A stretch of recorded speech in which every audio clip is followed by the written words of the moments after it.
أعوذ بالله من الشيطان الرجيم. بسم الله الرحمن الرحيم. فأنذر به الذين يخافون أن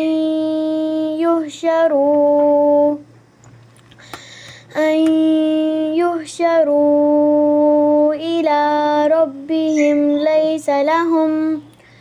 ليس لهم من دونه ولي ولا شفيع لعلهم يتقون.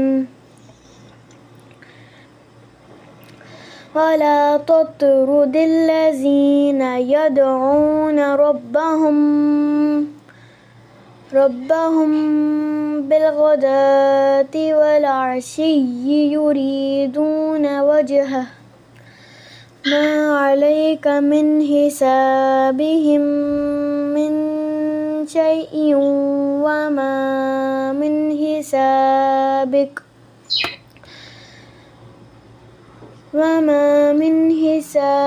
عليهم من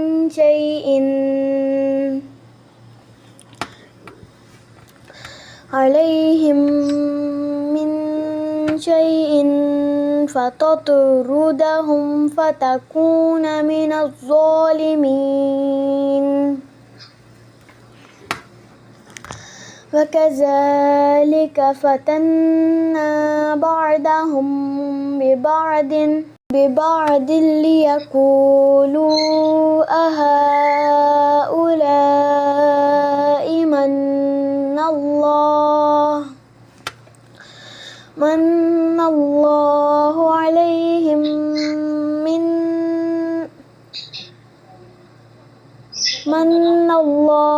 عليهم من بيننا أليس الله بأعلم بالشاكرين. وإذا جاءك الذين يؤمنون بآياتنا فقل سلام عليكم كتب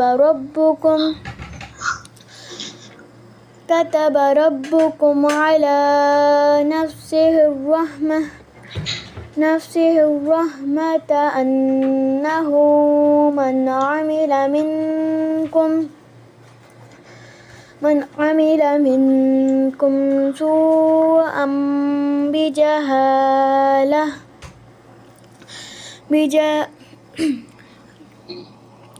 بجهالة ثم تاب من بعده وأصلح فأنه غفور رحيم. وكذلك نفصل